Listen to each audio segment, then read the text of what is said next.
Taking you back with John P. Key showing up, and it's Behind the Blessing live in the studio. Johnathan Lee Iverson, and of course, our praise kids.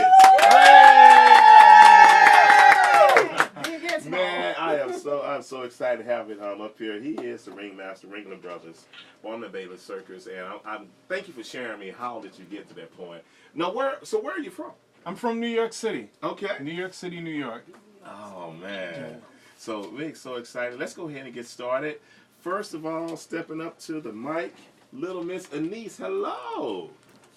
Hello. Hi. Hi, there she is. So go ahead. You want to ask your question? Go ahead. Let me hear you ask your question. What's your question? I would like to be a clown. Mhm. I would like to be a clown performer when I grow up. What suggestion do you have for me? Well, I tell you, first of all, you have a beautiful name. And so I would suggest you look at all of the various professions in the circus, because a name like Anise, you know, I could really announce something like that. The amazing Anise! You know, that would be beautiful. I mean, they're trapeze artists, they're ringmasters, of course.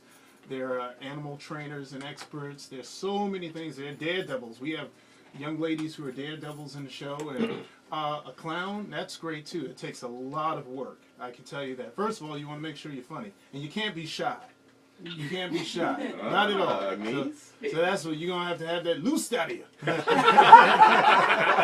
So that's the first thing. But I tell you, you know, listen, the bedrock to all of it is education. So whatever you're going to do, you want to get that education in that particular craft, and it's a lot of work. Circus people, they work ridiculously hard. We actually perform over 450 shows a year. So you got to really learn your craft and know it. And if you want it, though, it's there for you. But you've got to really, really want it. Oh man, but the main thing, I love what you say. Everybody say education. Education! Absolutely. Hey, Anise, anyone out there you want to say hello to? My mom. To Mom? Okay, thank you so much, Anise. Y'all give it up for Anise. All right. Fabulous Anise. All right, now stepping up to the mic, Mr. Iverson. Step Oh, on. hey. Step on up. Oh, What's up, boy. Iverson? Any How you relation? doing? We'll talk about it later. So, Iverson, you want to say hello to anyone out there? I want to say thank you to my mom and my dad for putting me in the contest and putting my question for me. And I want to say thanks to my sisters to cheer me on. And You can make sure you ain't forgotten them. I think we good. I tell you what, ask your question. If you think about somebody, we'll come back to you and make it happen, bro. Mr. Johnathan Iverson, are you ever afraid of any of the animals? Absolutely not, because they're spoiled. Really? They're the first priority on the show. And the experts we have there, they're very good. They're very good at educating the public and educating their coworkers like myself about their moods that day, what they're, feeling, and how you should conduct yourself around them. All animals are wild. No matter where they are, they're wild. They are who they are.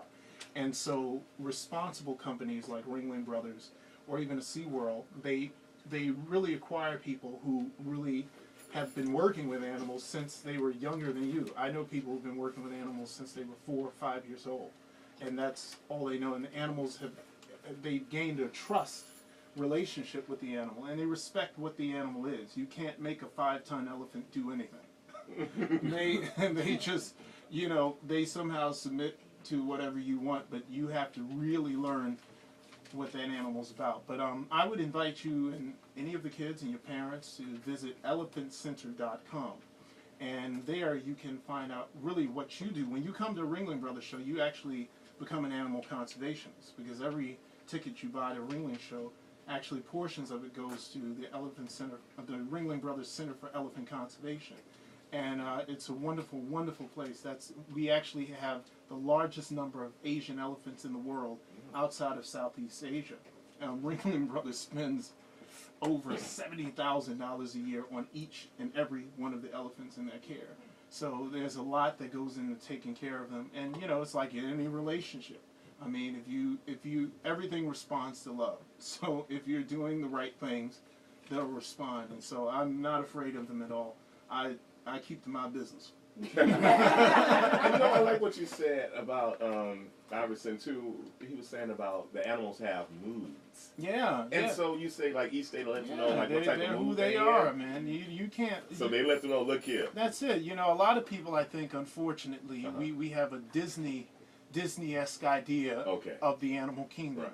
And those are cartoons. And, you know, these are living creatures. They have a nature, you know, and you have to respect that nature. And it's up to you if you're going to work with them. You know, some of you may want to be animal trainers one day. There's a science to it. And you have to really, again, education. You have to get educated. And you really have to learn what it is, and each animal isn't the same. You know, every elephant isn't the same type. You know, some elephants are very social, some you don't want to mess with. And you have to know that and respect that and deal accordingly. And I guess like everything else, you know, unpredictable, because even us as humans, absolutely. you know, unpredictable. When you come in, you don't know. Like I got this coworker, her name is Zena. I don't never know what type of mood she gonna be in. Hey man, we are live in the studio. I am having a ball. Man, Ringmaster, Mr. Johnathan Lee Iverson, he live in the studio. We're gonna come back and talk with him in 6 minutes right here on Praise 92.1. Oh man.